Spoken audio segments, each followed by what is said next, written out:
Hey guys, on this episode of Know Your Prey, we're doing the American lobster. It's a crustacean with a shrimp-like body with 10 legs and one large claw, which is its crusher. You can tell the difference between the male and the female because of their swimmerettes, which is the underside of their tail. Dozens of other lobsters have already dug themselves homes in the sand, and they don't intend to surrender them to newcomers. They're actually not even red. They're more of a brownish color, and then when they're cooked, they become red. Well, boiled. They molt 20 to 25 times over a 5-year period.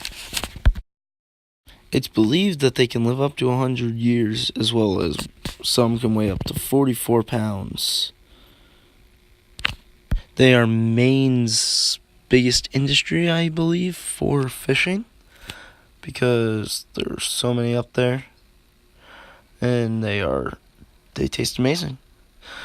So usually you would take a crab, similar to a crab trap, you just call them lobster pots, and you'd put like chicken in there or something, and leave it out there, and hopefully you would have some in there.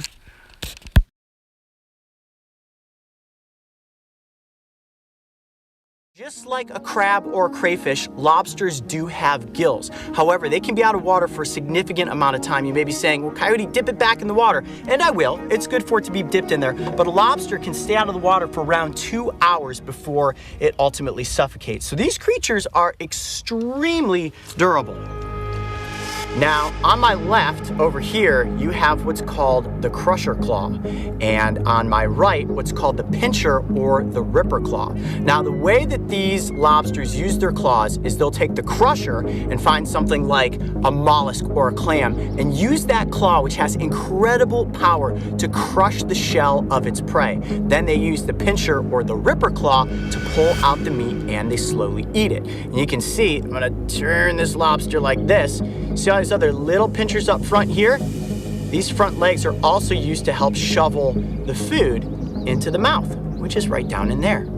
Now, one of my favorite parts about the lobster are these antennae. You see that? Now, lobsters have poor eyesight because they live on the basin of the ocean. These antennae are sensory organs, and they shape out like this, like a Y. Can you see that?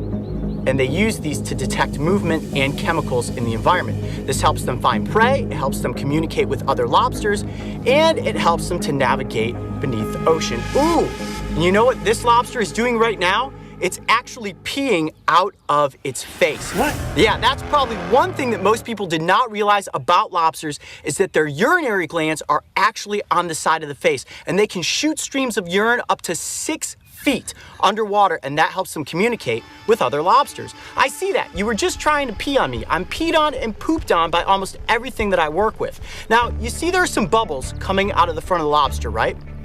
So what the lobster's actually doing is aerating its gills by blowing bubbles. Now let's talk about the movement of a lobster. This body design is very similar to an insect, and technically, lobsters are arthropods, so they're related to bugs. And their body structure is very similar to many insect species, including this hard outer exoskeleton.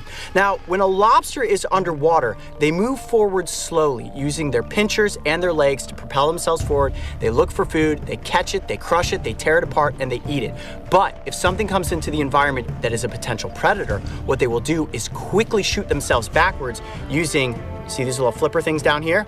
These are called swimmerettes. And then the tail is technically called the telson. That's this big flipper on the back here. Looks like a whale tail. It does, right? And they're able, this is all muscle right here, right? And what they'll do is whoosh, shoot themselves backwards, usually into a crevice or into a hole, and then they escape the potential predator. Awesome. So I have a quick question. How do these things grow? I mean, you said up to 40 pounds? How does that work? Yes, lobsters at this size, this lobster is probably around 7 years old, and they are very, very, very slow growers. So for a lobster to reach 40 pounds, let's say, so that's considered a mammoth, right? For a lobster to reach 40 pounds, it would probably be somewhere between 70 and 100 years of age. How crazy is that? Whoa, they can live 100 years? 100 years, or so they think. Nobody really knows for sure exactly how long, but just like turtles and tortoises, that's what scientists think, close to 100 years. Well, I think at this juncture, we're gonna put Lucy back into this tank of water.